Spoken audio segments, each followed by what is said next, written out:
नमस्कार। इस वीडियो में हम बात करने वाले हैं वृषभ राशि के लिए जो अक्टूबर का महीना है वो कैसा रहेगा, आपके जीवन के किस क्षेत्र में क्या उतार चढ़ाव आ सकता है, हमें अपनी तरफ से कर्म के लेवल पर किन चीज़ों का ध्यान रखना है, कार्मिक रेमेडी अगर कुछ है तो वो, और ज्योतिषी रेमेडी है उनके ऊपर भी आएंगे।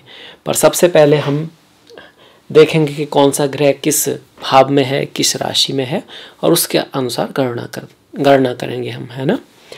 तो मैं हूँ आपके साथ डॉक्टर दिलीप, और चलिए शुरुआत करते हैं फिर कुंडली से।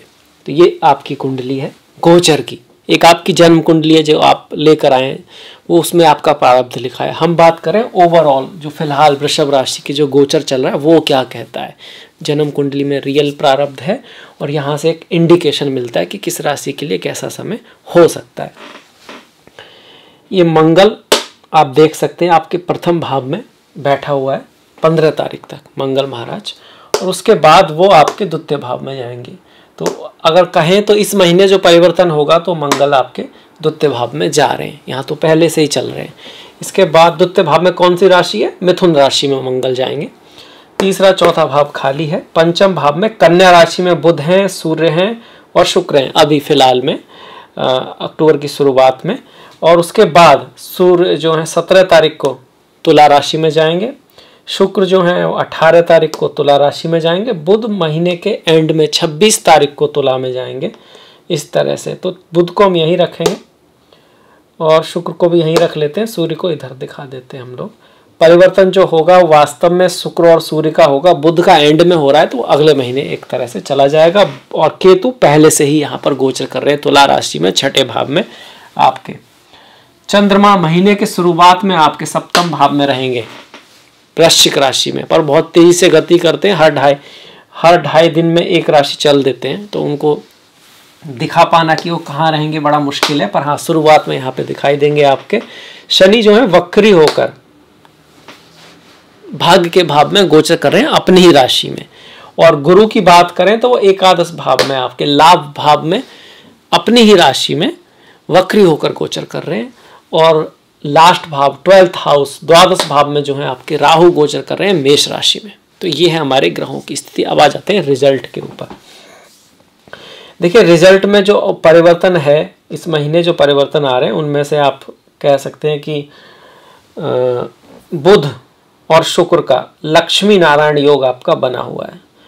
शुक्र आपके लग्न के स्वामी हैं और बुध आपके पंचमेश हैं, साथ में धन के स्वामी है। इन दो ग्रहों का साथ में बैठना, पंचमेश का और धन के स्वामी का एक साथ बैठना, ये लक्ष्मी योग है, धन योग है, लक्ष्मी नारायण योग है। धन की प्राप्ति को दिखाता है, स्पेकुलेटिव गेन को भी दिखाता है, स्टॉक मार्केट से भी आपको लाभ को दिखाता है। यहाँ पर बुध तो अपनी राशि में है ही, छत्र नाम का राजयोग बना रहे हैं, साथ में शुक्र जो नीच के हैं कन्या राशि में वो भंग हो रहा है क्योंकि बुध आपके साथ में है। तो एक खूबसूरत परिवर्तन इस महीने जरूर देखने को मिलता है। पर इसमें से जो शुक्र है वो 18 तारीख को आपके अष्टम में चले जाएंगे। इस तरह का परिवर्तन रहेगा आपका। शुक्र का पंचम में गोचर ज्यादा शुभ है। पंचम में जो गोचर है शुक्र का, उसके लिए कहा गया है कि शुक्र अगर पंचम में गोचर करते हैं आपके तो पुत्र प्राप्ति का हर्ष प्राप्त होता है। तो ये आप कोड लैंग्वेज में लिखा गया। पुत्र प्राप्ति का मतलब हुआ आप जो क्रिएट करते हैं संसार में उनमें से सबसे खूबसूरत जो चीज़ है वो एक संतान है, पुत्र है, पुत्री है। इसके अलावा जो भी आप क्रिएट करते हैं तो आप कुछ क्रिएट करने की आपको अपॉर्चुनिटी मिलेगी। यहाँ पर आप कुछ कर सकें, कुछ बना, ऐसे जैसे जॉब लग जाना, तो वहाँ पर भी आप अपने कर्म क्रिएट कर रहे हो, एक कुछ ना कुछ बना रहे हो, रिप्रेजेंटेशन बना रहे हो, कुछ कर रहे हो, तो कुछ करने की अपॉर्चुनिटी आपको मिलेगी और वो जो आप काम करोगे वो सही जाता हुआ दिखाई देगा इस महीने। इस चीज़ को दिखा रहे हैं शुक्र यहाँ पर है। वहीं बुध की बात करें तो बुध का गोचर यहाँ पर कहा गया है कि भाई पंचम में अगर आपके बुध आते हैं तो स्त्री व पुत्र से कलह हो सकती है। ऐसा नहीं कि होगी तो आपकी जन्मपत्री में है, प्रारब्ध में, आपके में कैसा 5th हाउस की कंडीशन है। पर यहाँ पॉसिबिलिटी है कि संतान के साथ कुछ डिफरेंस ऑफ ओपिनियन हो जाए। आप कहोगे, अभी तो आप बोल रहे थे कि भाई यहाँ पर तो लक्ष्मी नारायण योग है, धन आएगा, पैसा आएगा, ये सब होगा, और अभी आप कह रहे हो ये हो सकता है। दोनों चीज़ें साथ में होती हैं। जब व्यक्ति धन प्राप्त करता है तो घर में कलह होती नहीं है, या हो भी सकती होती है।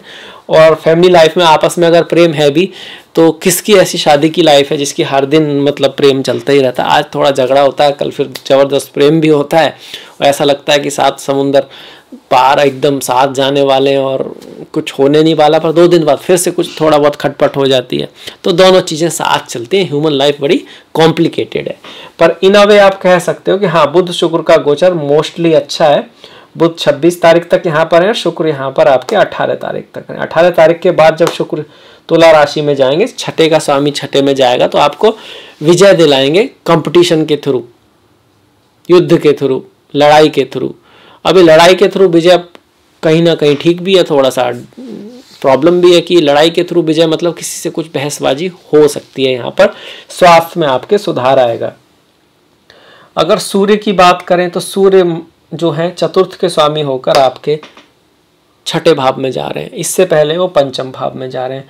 पंचम भाव में सूर्य का गोचर उतना अच्छा नहीं है, पर छठे भाव में सूर्य को विजय प्राप्त कराता है, आपको कंपटीशन में विजय दिलाता है। तो कहीं ना कहीं स्टूडेंट्स के हिसाब से जो अगर हम देखें तो अच्छे योग बन रहे हैं आपके, क्योंकि स्टूडेंट तो भाई आपको नंबर लाने हैं, मार्क्स लाने हैं, एग्जाम क्रैक करना है, तो उस हिसाब से कंपटीशन में विजय आपकी दिखा रहा है। स्टूडेंट्स के लिए बढ़िया होगा। प्रेमी प्रेमिकाओं के हिसाब से देखें तो तब भी ठीक है, क्योंकि वहाँ पर शुक्र हैं तो प्रेम के लिए आपके अच्छे माने जाएंगे।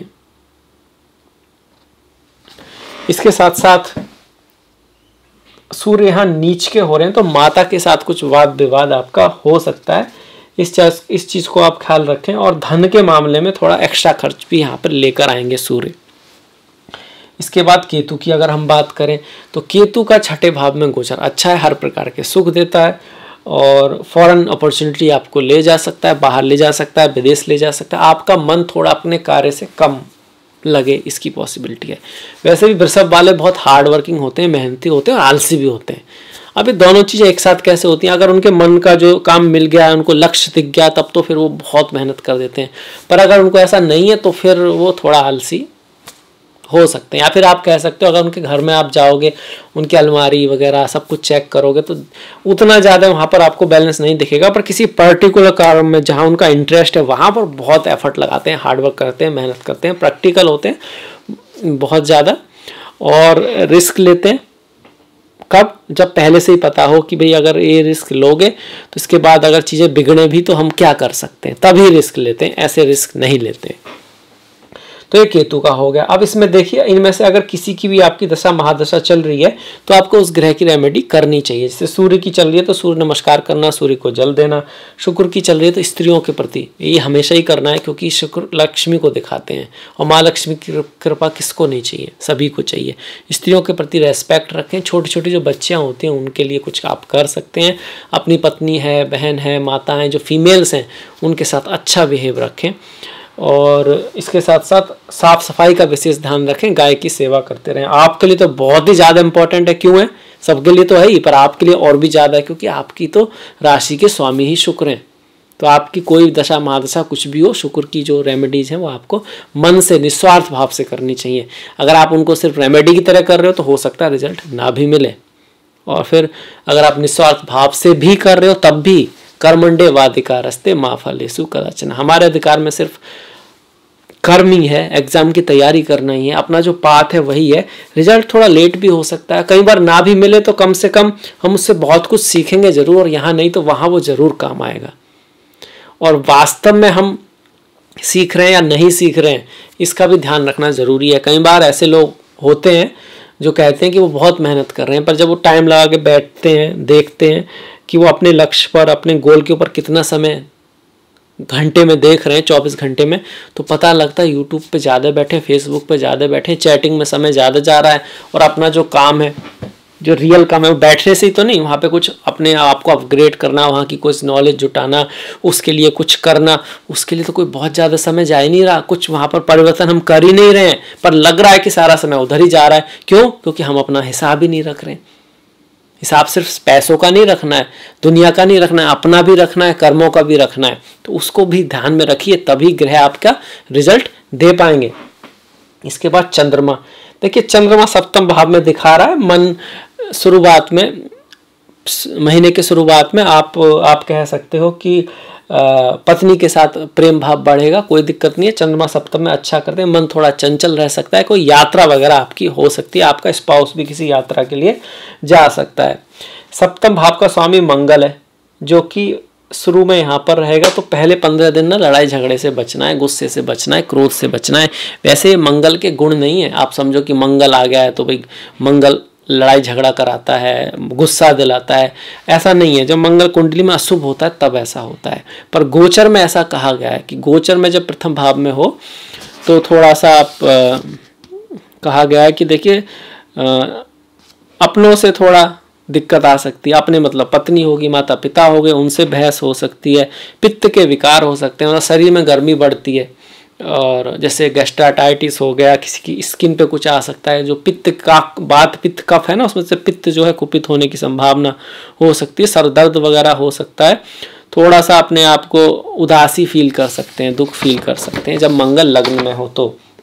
उसके बाद जब द्वितीय भाव में आएंगे तो धन के मामले में खर्चा आपका बढ़ा देंगे, और एक्सीडेंट वगैरह से थोड़ा बचना चाहिए। इसमें ऐसा भी होता है, एक्सीडेंट होता नहीं पर होते होते बच जाता है, तो बहसा हो जाता है ना, थोड़ा सा बच गया कैसे, कुछ इस तरह का। तो लड़ाई झगड़े से बचना है। अक्सर होता नहीं है, अक्सर होते होते बचता है, थोड़ा बहुत खरोंच लगती है, अनटिल कि आपकी कुंडली में इस तरह का योग, वो बात अलग है। तो डरने की कोई भी बात नहीं है। वैसे हनुमान जी की पूजा करना, सुंदरकांड का पाठ करना, हनुमान जी के गुणों को अपने जीवन में उतारना, जिस तरह से उनके मन में अपने स्वामी के प्रति, राम जी के प्रति श्रद्धा है, आपके मन में भी है क्या अपने लक्ष्य के प्रति? क्या आप उसके लिए इसी तरह प्रयत्न कर रहे हैं, या फिर आप ग्रहों के परिवर्तन का इंतजार कर रहे हैं? या आप अपने आप से पूछिए। अगर कर रहे हैं तो ग्रह भी बदलेंगे और आपको रिजल्ट भी देंगे। अगर आप प्रयत्न नहीं कर रहे हैं, सिर्फ ग्रहों के परिवर्तन का इंतजार कर रहे हैं, तो शायद वो रिजल्ट आपको ना मिले, क्योंकि संसार कर्म प्रधान है।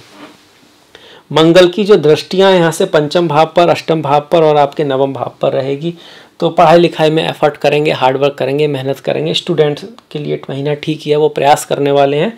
लड़ाई झगड़े से थोड़ा सा बचना है, और पिता के भाव पर मंगल की दृष्टि पिता के साथ मतभेद करा सकता है। पिता की लाइफ में कुछ उतार चढ़ाव रह सकते हैं, उनके स्वास्थ्य का भी आपको ध्यान रखना है, क्योंकि पिता के भाव में स्वयं शनि वक्री हो रहे हैं। हालांकि भाग्येश भाग्य में है तो सौभाग्य योग है, पर गोचर के अनुसार शनि जब भाग्य भाव में होते हैं तो बहुत अच्छा नहीं कहा गया भाग्य के लिए। इसको लिखा गया है कि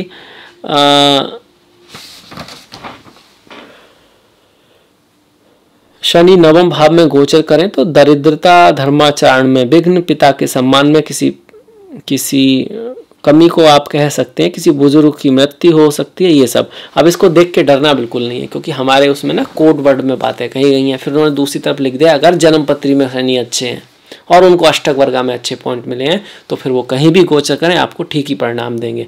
तो जन्मपत्री की इंपॉर्टेंस यहाँ से बढ़ जाती है। अपने आप में शनि का यहाँ पर आना, पर नवमेश का भी होना, वहाँ पर ये कहता है कि एफर्ट, हार्डवर्क, मेहनत, प्रैक्टिकलिटी के साथ अगर आप चलेंगे तब आपको सक्सेस मिल सकती है।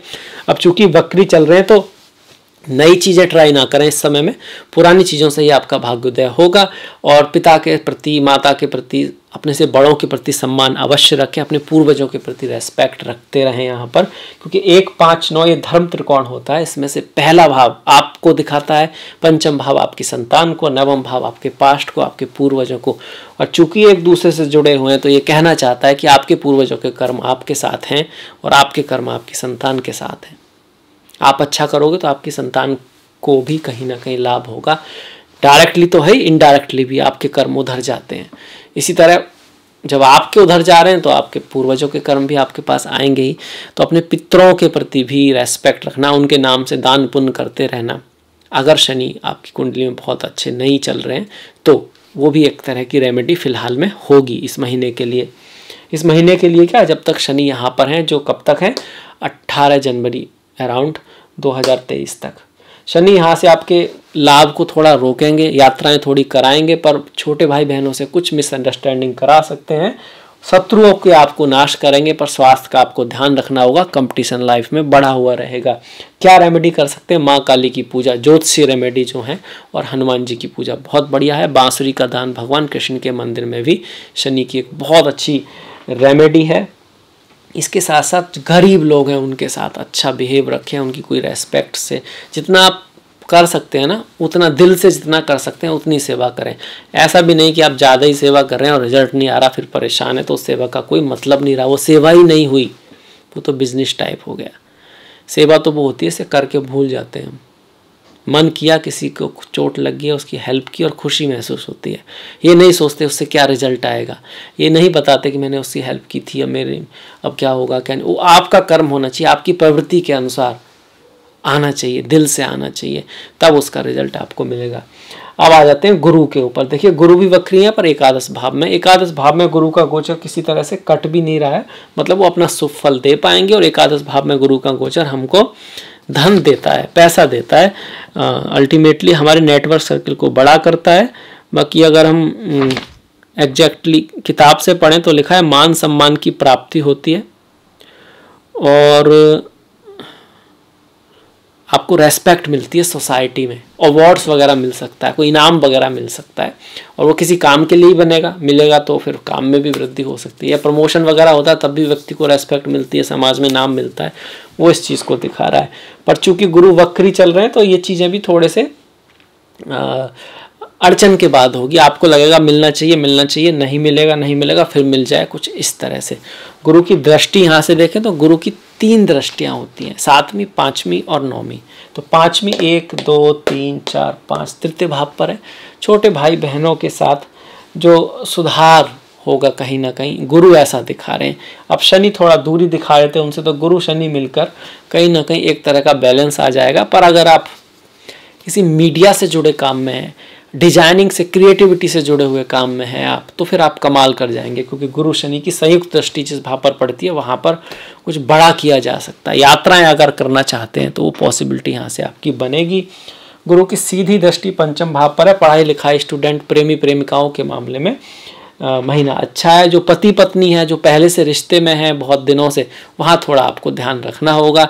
रहेमन धागा प्रेम का, मत तोड़े चटकाए, जोड़े ते फिर ना जुड़े, जुड़े गांठ पड़ जाए। वाणी का ख्याल रखें, वाणी ऐसी बोलिए मन का आपा खोए, औरों को शीतल करे आपो शीतल होए। वाणी में क्योंकि मंगल विराजमान है, ये उसका एक कारण है। और वैसे तो आप सॉफ्ट ही बोलते हैं जहाँ तक कि कोई चीज़ एक लिमिट से ज़्यादा ना बढ़े, और गुस्सा भी आप जल्दी नहीं करते, पर जब करते हैं तो फिर काफ़ी टिकता है। वहाँ समझने की कोशिश करें क्या वास्तव में उसकी ज़रूरत है या नहीं है। इसके बाद देखिए राहु। राहु 12वें भाव में फिजूल खर्ची कराते हैं, एक्स्ट्रा खर्च कराते हैं, यात्राएं ले आते हैं, स्वास्थ्य की हानि भी करा सकते हैं, रोग हो सकते हैं जब राहु आपके 12वें भाव में गोचर कर रहे हैं। अब इसके लिए राहु की दशा महादशा का होना ज़रूरी है, और आपके चार्ट में राहु की स्थिति खराब होना भी ज़रूरी है। सिर्फ राहु के यहाँ होने से चीज़ें बेकार नहीं होंगी, पर हाँ कुंडली में भी अगर राहु बहुत बढ़िया नहीं है और उनकी दशा महादशा चल रही है और गोचर में भी नेगेटिव जा रहे हैं, तब तो फिर दिक्कत आ सकती है। क्या करें? माँ दुर्गा की पूजा करें, माँ सरस्वती की पूजा करें। ओम एम महासरस्वती नमः, ओम एम महासरस्वती नमः, ये माता सरस्वती का मंत्र है। और ओम दुम दुर्गाय नमः, माँ दुर्गा का मंत्र है। असली बात क्या है, क्यों माँ सरस्वती की पूजा हम करते हैं? एक तो यही है कि माँ सरस्वती ज्ञान की देवी हैं, सभी लोग जानते हैं, विद्या की देवी हैं, ज्ञान की देवी हैं। और ज्ञान ही एक ऐसी चीज़ है जिसको बहुत ही ज़्यादा इंपॉर्टेंस दी गई है। भगवान कृष्ण भी बोलते हैं कि अगर तुम दुनिया के सबसे बड़े पापी भी हो ना, तो इस ज्ञान रूपी नौका पे बैठ के आप पार जा सकते हो। अब ये ज्ञान कहोगे आप, ये तो यार अन्याय हो गया, ये तो अधर्म हो गया, ऐसे कैसे? मतलब वो ज्ञान किताबी ज्ञान नहीं, वो आपके अंदर मन में आ जाना चाहिए। पापी भी हो, पर जब आपको ज्ञान प्राप्त होगा तो आप समझ में आ जाएगा कि जो किया जो नहीं किया वो सब माया है, जो सत्य है वो सिर्फ ईश्वरी है। तो आप छूट दोगे, वो सब चीज़ आपसे छूट जाएगा। बस आपका ईगो भी खत्म। अब ईगो खत्म तो आप ही खत्म। आप खत्म मतलब फिजिकल सेल्फ में नहीं, मेंटल लेवल पर। तो फिर ईश्वर आपको माफ़ कर देते हैं, फिर आप कृष्ण में हो जाते हैं, फिर आप प्रभु में हो जाते हैं, आप में शिव में हो जाते हैं। शिवोहम शिवोहम, उस तरह से कहा गया है। तो ज्ञान की देवी सरस्वती हैं, और राहु क्या है? अंधकार हैं, काम क्रोध लोभ मोह ईर्षा अहंकार, मन की जो वृत्तियां हैं ये हैं। तो चित्त वृत्ति निवृत्ति, इसको हम योग बोलते हैं कहीं ना कहीं, जैसा पतंजलि जी जो कहते हैं। तो वो क्या है? चित्त वृत्ति निवृत्ति, मतलब आपके ऊपर, आपके मन के ऊपर जो इन सब चीज़ों का कंट्रोल है, काम क्रोध लोभ मोह ईर्षा अहंकार, ये सब राहु केतु हैं। ये चीज़ें बुरी नहीं है, पर जब इनका कंट्रोल आपके ऊपर है तो फिर ये बुरी हो जाती है। तो माँ सरस्वती ज्ञान की देवी हैं, और ज्ञान बुद्धि को दिखाता है, बुद्धि के द्वारा मन को कंट्रोल किया जा सकता है, ऐसा भगवत गीता भी कहती है और बहुत सारे श्रेष्ठ गुरु कहते हैं। तो वहीं से माँ सरस्वती की पूजा आती है।